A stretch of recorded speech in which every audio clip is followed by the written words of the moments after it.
Welcome, Lira. Thank you. Everyone, a round of applause. So just a little bit of background context. Lira and I met a few months ago for a Make My Money Matter campaign. And since then, we've been putting our heads together to drive a lot of change, trying to work out what we can do. But just from there, we've had so many discussions about urban connection to nature. And this is really where this came into play, where we're like, we just need to broadcast this. We need to share these discussions. I feel like we're feeling a lot of what other people are feeling, and we want to invite you to join in the conversation as well.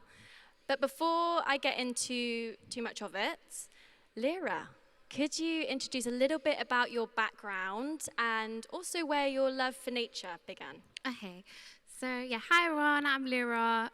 It's really weird when I had to introduce myself because I still don't know who I am. Like, I'm still trying to find my way. And at the moment, I'm wearing two hats. So I work part-time with the London Wildlife Trust. All my London Wildlife Trust people are here. And I work part-time with them as a ranger for one of their wetlands that we have in North London.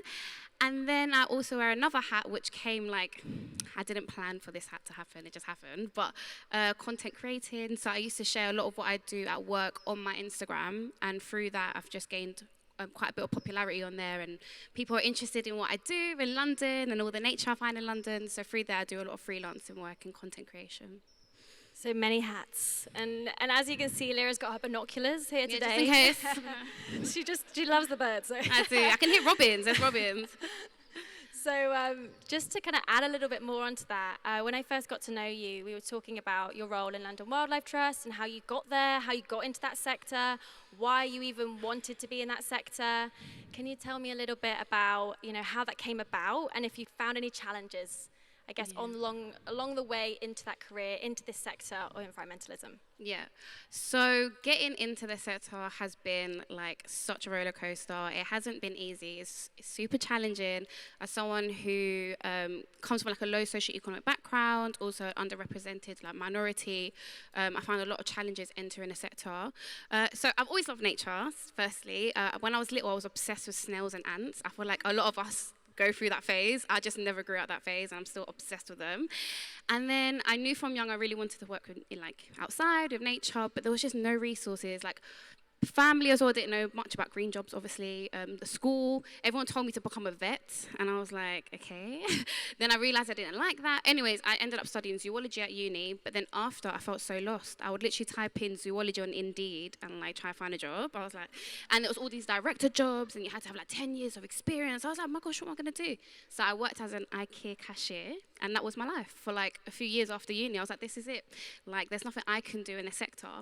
And then it came to the lockdown, the pandemic, and I think many people, you sit down, you reflect, you're like, what do I actually want to do in my life? And I knew I loved nature, and I knew so much about nature. I had a whole degree in zoology.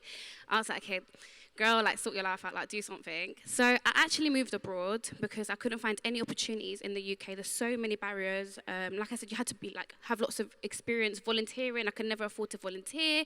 So I moved abroad actually for a year, and I did work with BirdLife Malta. And I gained lots of experience, but then I came back and I was still in the same position of feeling stuck. What am I going to do? And then I found Keeping It Wild traineeship with the London Wildlife Trust. And it's a traineeship, amazing. Emily, who runs it, I know she's going to hate me for this. I know, sorry, Emily, but she does amazing. She's the manager, and she came up with this idea, and she's dying. But it's a traineeship that gets people from underrepresented backgrounds, or minorities, or if you have disabilities, or the LGBTQ community, to get outside and equipped us with skills. And that's what I did. And then from there, I got my confidence. I started my Instagram, and yeah, I'm here now. And if you don't know, you all need to follow Lira at Outside with Lira. I'm sure you already do. So, but definitely, there's a lot more to follow, a lot more in the pipeline. Yeah. And just to add as well onto that, and to dive into why we wanted this discussion in particular, we really wanted to touch on the urban connection to nature, that huge elephant in the room. It's about over 68%, I think, by 2050, will be living in cities. So it's a huge proportion of us, and with this increased urban lifestyle, there's that stereotype of, will we have that disconnection to nature if we don't act? So with your content creation, what and how have you been making it more relatable, nature more relatable in cities? Um, it's so difficult because I didn't do it trying to be relatable. I think literally just because I am from an urban background, I've always lived in city or grew up in Croydon. So just being myself and not being, because back in the day, especially like when I was studying zoology, when I first finished my degree, I really tried to change who I was so I could try to fit in with the nature scene. Because, it's typically people from like middle class or rural areas, and like I was like, whoa, I got to start speaking like them. Then I started changing the way I spoke. I started changing the way I was. And yet it didn't get me anywhere. In fact, I started to really get insecurities about myself. So I think just being more like yourself and getting urban people to represent, that's the only way you're going to connect urban people to the scene, is having urban people like representing and telling our stories, because there are so many of us in London and other cities that love nature. Like we just don't have the resources. So yeah, we're not usually given a voice. We're very underrepresented, but there's so many of us that love nature and want to connect with nature. So, and I think language is also a really important thing. And like in my captions, and when I'm very mindful of how I word things. If I say, like, today I'm dead hedging as part of my job, no one's gonna. What's dead hedging? Like, who knows what dead hedging is? No, none of my followers are gonna know. So I'm always like, trying to make sure the language I use is very understandable, relatable. Absolutely. And we've also spoken about the importance of romanticizing urban nature a lot as well. Yeah. And just your passion. Like, how do you get that across on social media?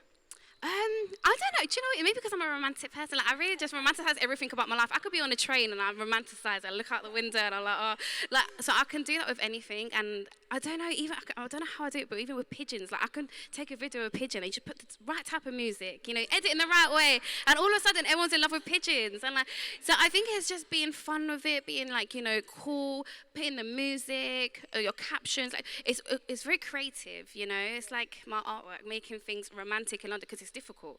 London is we're all in survival mode. We're very on the grind, especially in the poorest cities, in Croydon. Like there's nothing romantic about Croydon. So trying to make it romantic and make the nature there romantic, it is an art. And it takes a lot of time. It's not easy. Yeah, totally. Gotta respect that. I know. And with the work that you're doing in Croydon, do you want to speak a little bit more about the kind of more local work in Croydon that you're doing and why you're doing it? So I've got a community garden that I started as well in 2020 called Soul Food Garden. It was a patch that used to just be like vulnerable to fly tipping, a lot of criminal activity as well, because it's a dead end. And it just made our road feel really unsafe. So we're like, right, we're going to change this. We're going to switch it up. We're going to make something really nice out of this dead end green patch that we have. So we started growing fruits and vegetables, and now we grow an abundance of food. We've built a tree house, and it's just really built a community. Now there's no crime going on the end of the road. We have food security as well. There's a lot of people that are struggling to afford food, so we grow a lot of food in abundance. Our neighbours can reap for free. So is that what you were talking about? Yeah, okay, yeah. You're doing so much. It's awesome. Thank and you. With I guess if someone's listening today and wants to pass on this nature connection, what advice would you give to someone in the city that wants to connect with nature but doesn't know where to start? I think maybe find what you're interested in first. There's so many different, I think as well, I used to think I had to be maybe a bit like David Attenborough and travel a lot to make an impact, or I don't know, I had to be working in the field and be like a ranger to make an impact. But there's so many different ways, creative. You can even be a musician like Cam. He didn't mention it, sorry, I don't know if he wants it. But even in his music, he'll mention nature or what he's doing and why it's important to protect Mother Nature. Find your niche, find what you like, and also find your people. Someone mentioned earlier, I forgot, but about doing it together, finding your peoples and kind of, getting to know your neighbours and getting together, I think makes a bigger impact than trying to do things alone. Absolutely. And thank you so much, Lira. It's just awesome to have you here, and just thank you for all the work that you do. I'm going to pass over to the floor, because now you've got a bit of background context of Lira and her work. Has anybody got any questions that they're dying to ask?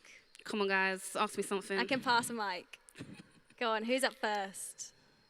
Oh, yeah, Jasmine. Go on, Jasmine. Do you want to come up? Here's a mic. Jasmine, come on. Hello. Hi. What is your ideal like future? Like, what does the ideal future for you in terms of like people and nature look like? Oh gosh. Okay, ideal but not realistic. Like this is super not realistic. I would just love like community vibes. I feel like I don't know if this is just a London thing, I don't know, but I think everyone's trying to do things on their own. Like everyone's trying to do things on their own and it's all about like getting as much money as possible. I mean, it's difficult because when you've come from nothing, all you want to do is build as much money as possible and get to the but it's just such an isolating, horrible. I really want community. I want my community garden where we grow loads of foods and we literally just chill outside in our community garden and we just share foods and sometimes we camp there. I want that, but like forever, for everywhere, like in the UK. Just everyone eating together, growing your own foods, eating together, not having to go to, school's important, but like also, like, I was gonna say not going to school, but school's important, but like also being educated by like your elders and like passing important knowledge and like who am I? You know, because the school system didn't teach me who I am. You know, I didn't know anything about my ancestors or, you know, what was important or my spiritual beliefs. They were not taught in the school system. And I think, you know, the only way we can pass knowledge is through our elders and through community. So that's what, growing foods, no school, and community.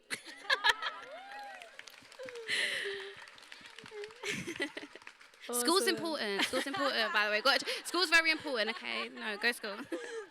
And you guys. Right, and who else? Who's got another killer question? Yeah. So my question is, I think, so the first time I got into touch with your content was through you talking about how your ancestors had that connection to nature. And I remember you communicating a sense of like wanting to, having lost that, but wanting to rekindle that. So could you speak about that part of your, like, do you feel like you've come to a place of acceptance and like continuing that legacy, or do you feel like there are still challenges to try and reconnect with like your indigenous ancestral background? See, I was going to come to you about this because this is the girl to talk to if you want to like connect with your ancestors. She does a lot of amazing work, by the way. So I was actually going to come to you and talk to you about that because, in fact, I'm facing challenges trying to. I mean, it's going to get pretty deep, but where I'm from in South America, in Colombia, we were stripped of our spiritual beliefs. Obviously, when the Bible came, so we don't know a lot about what we used to believe in. We do know that it was to do with nature, and what we do know is that we believed in the sun, the moon, you know. But a lot of it's lost with our language as well, you know. A lot of my history's been wiped. I don't essentially know who I am. Which is really sad. And I think the only way of like that I found that I'm discovering myself is through nature. It's so weird, like the connection you have when you're like outside. And even though it's in Croydon, which is like such a like horrible place in a way, once I'm in a green space in Croydon, that connection, you know, it's like something you can't describe. Like it's in all of us. And I think I'm like the perfect example that nature is in all of us because my background did not set me up to be someone connected to nature, which is why I think I got popularity, because people are like, what's this Croydon girl doing, like, you know, in nature, like, what's she doing with binoculars? But I think once you make that connection, like, when you find that connection, you'll understand why. And that's what I try to tell my people, like, guys, try it. Like, really put yourself out there and try to make that connection, because you will start to learn who you are. And learning who you are makes you closer to your ancestors. So yeah, I hope that answered the question. Yeah, absolutely. We have time for one more question. Sunny? Mine is a bit more of a practical question, I guess, because I thought you made such a great point when you were talking about volunteering, and you said that volunteering like wasn't really possible for you, and I think it's a privilege to be able to volunteer, right? But for a lot of people who are passionate about nature or maybe want to get into the climate movement, they maybe don't know how to other than sort of through that avenue. So I guess on a more practical level, you obviously talked about the London Wildlife Trust, which is like an incredible organisation and opened up an opportunity. Is there anything else that you've seen in this space that you would recommend as like platforms or people to follow or resources or just anything that you've come across that people would be able to use, particularly if they're sort of from minority backgrounds, to sort of access these spaces and kind of get into that world? Yes, I know, it's really difficult. I think it's such a new thing, trying to find like paid, I think people have recognized now that, you know, it's so exclusive, making the nature scene like you have to volunteer, and so there's a lot of places now are like offering paid opportunities. Actually, when I went, I know people probably don't want to go abroad, but when I went abroad, it was actually a paid opportunity as well as a paid internship. The environmentaljobs.com, if you go onto their volunteering section, which is weird, there are actually paid volunteering things, and although it's low paid, that's the way I got my first experience, so I do recommend going on there. Other things, it's really weird. I feel like instead of waiting for other people to give you opportunities, start thinking about creating your own opportunities. I think that is the way to go. And every single person here has their own niche, their own talent. I really believe we all have a gift. Do you know what I mean? I think my gift is like talking. I can talk forever. But so yeah, find your gift and don't wait for someone to give you an opportunity. I really gave up. It's difficult. I can't really answer that question because I really gave up trying to find resources or opportunities outside of myself, which is why I set up my Instagram. So maybe just share your stories, guys, and everyone is so niche and has their own thing, and hopefully opportunities will come to you instead of you having to look for opportunities. Such a great answer. Thank you. Okay. Thank you so much, Lira. Big Thank round of you. applause.